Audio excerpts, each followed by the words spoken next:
Even in the deepest darkness, the light of transformation is born.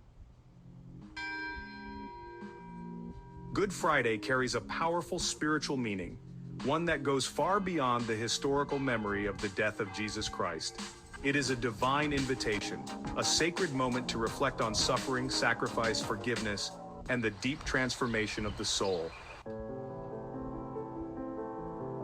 When Jesus died on the cross, it was seen as the greatest act of unconditional love, taking upon himself the pain, the guilt, the shadows of humanity. But spiritually, it means even more.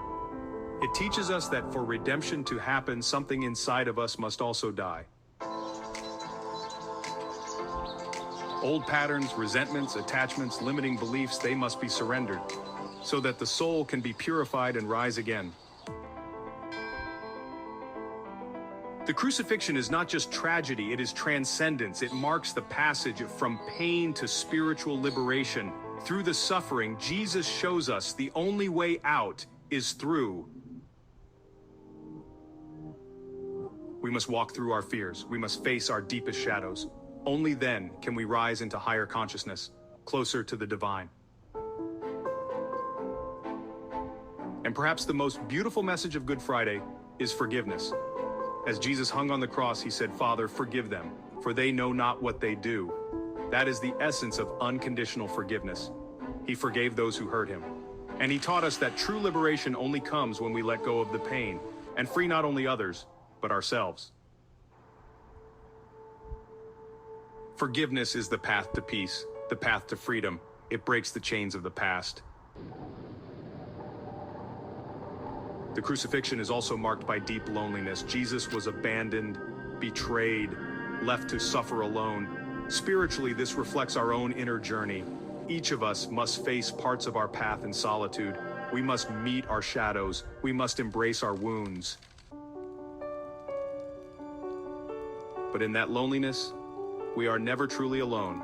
We are invited to find strength in our connection with the divine within. Even Jesus cried out, my God, why have you forsaken me?" This moment reveals the human fear of being separated from the divine. But even this pain is part of the path to reunion, because sometimes the darkness we experience is what guides us back to the light. The sun hid during his crucifixion, darkness covered the earth, but this darkness was sacred. It showed that in our darkest hours, a greater light is being born. Darkness purifies, it prepares us for rebirth. So what does Good Friday ask of us? It asks us, what needs to die within you so something greater can be born? What fear, what belief, what pain are you ready to release? Good Friday is not the end, it is the seed of resurrection. It is a sacred mirror reflecting the truth that your pain is not in vain. Your suffering is a portal. Through it, you are reborn. Let go, forgive, face your shadows, die to the old, and rise again. This is not just a religious message, it's a universal truth. Even in darkness, there is always the promise of new life. Let the old you die so your spirit can finally live. If this message touched your soul, subscribe to Be a Channel. Every week we share divine messages and spiritual truths to awaken the light within you. You are not alone on this journey. We rise together.